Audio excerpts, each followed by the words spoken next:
Hungaria në pikë these, Orban për mandatin e 5 apo fundi e epokës 16 vjeçare. Sot në Hungari po zhvillohen zgjedhjet parlamentare që mund përcaktojnë të ardhmen politike të vendit, duke vendosur nëse kryeministri Viktor Orban do të sigurojë një mandat të 5 historik apo nëse do t'i jepet fund sundimit të tij 16 vjeçar. Qendrat e votimit u hapën në orën 6 me orën lokale dhe pritet të mbyllen në orën 19. Rreth 7.5 milion qytetar hungares së bashku me 500.000 votues jashtë vendit po marrin pjesë në këtë proces zgjedhor. Sistemi zgjedhor i përzier favorizon ndjeshëm koalicionin në pushtet Fidesz-KDNP i udhëhequr nga Orban, megjithatë gara këtë herë konsiderohet më e hapur se në zgjedhjet e kaluara.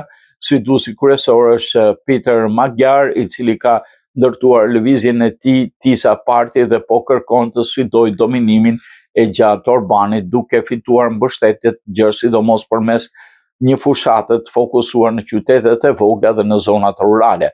Zgjedhjet konsiderohen vendimtare për orientimin e Hungarisë, një vend me rreth 9.5 milion banor, i cili në drejtimin e Orbanit është përshkruar shpesh nga kritikët si një shembull i demokracisë jo liberale.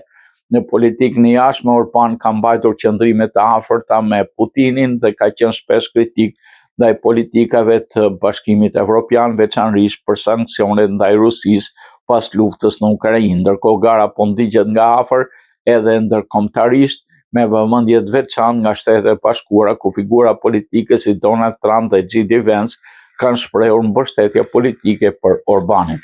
Rezultatet pritet fillojnë të japin sinjalet e para gjatë mbrëmjes, duke përcaktuar nëse Hungaria do të vazhdojë të njëjtën rrugë politike apo do përballet me një ndryshim të madh historik.